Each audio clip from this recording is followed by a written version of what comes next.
Nix ist deprimierender, als Silvester allein zu verbringen.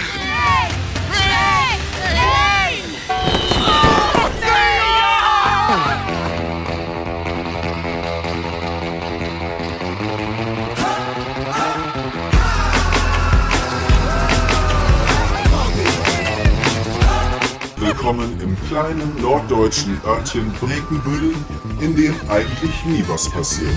Doch heute ist alles anders. Hier hast du dir also versteckt. Lad me in Ruhe! Ich war mich von die trennen, Anna.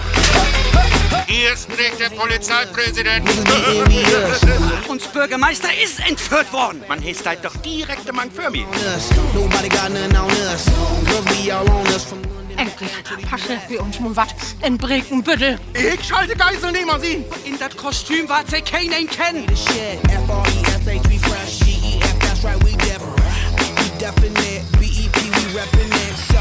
Moin. Moin. Was geit hier eigens für sich?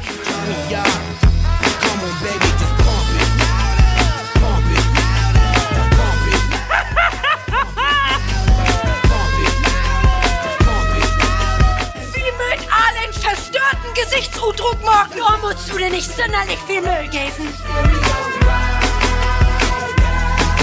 Verschwind sie Ennig und min Slopstuf, allbeit.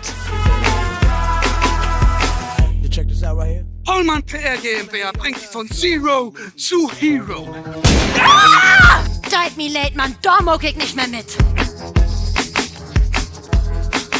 Na denn, gute Nacht. Come on, baby, do it.